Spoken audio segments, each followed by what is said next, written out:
Another really important dimension of character, one that in some ways is the most familiar when we talk about virtue ethics, is the idea of character traits, the qualities that we want to demonstrate, to show, to bring to the world when we interact, when we have different kinds of experiences.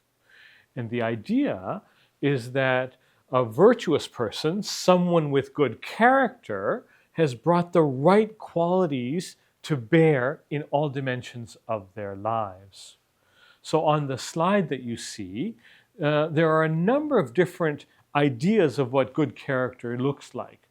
Things like courage and generosity, compassion, humility, respect, forgiveness, patience. These are all qualities that different traditions valorize, say are important in the kind of character that we need to develop.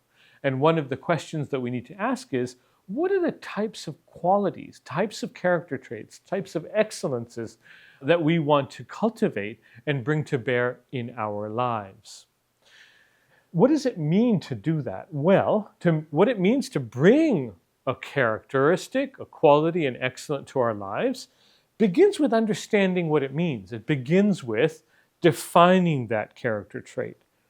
Let's take courage for a minute. What does it mean to be courageous? Well, one might argue that what it means to be courageous is to be able to do something that's scary, that's hard, right? That makes one vulnerable.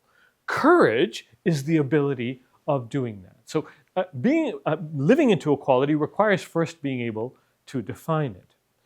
Then what's required is being able to live that, show that in our world. And that's reflected in things like how I talk to people, how I act, how I think of myself, or how I process things that are going on for myself. This is how I live this value, by thinking the right things, by saying the right things, by doing the right things. And here by right things, what I mean is action that aligns with the characteristic or behavior. I'm standing there as the housekeeper. The father has come forward. The father of the patient has come and said, "Clean my son's room again." And he's said it in a strong and loud voice, right? What does it mean for me to be courageous in that moment? Well, I have to think the right things, say the right things, and then act in the right ways that align with courage. How do we know what the right thing is? Aristotle introduces this idea of the golden mean. The idea is that to demonstrate a quality is to behave in a way that is neither excessive or deficient in that quality. So, for example, Aristotle says, strength is an important characteristic. We want to build strength. Well, if we don't do enough exercise, we're not going to be able to live up to the value or the virtue of strength. And so that's a deficiency in the behavior relative to the virtue of strength. On the other hand, if we exercise too much, we could actually hurt ourselves. And that might undermine our strength. So that's an excess of a behavior that would lead to strength. Similarly, for courage, there is an excess and a deficiency.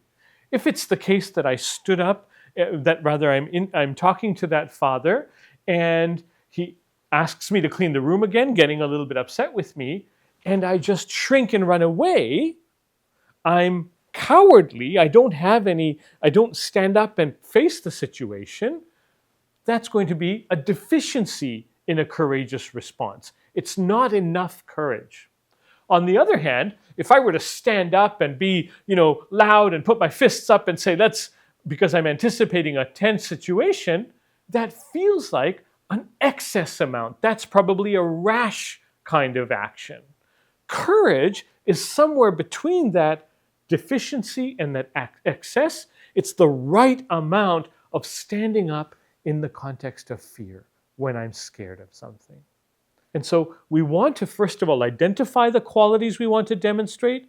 We want to define them. And then we want to understand, what does it mean for me to demonstrate that?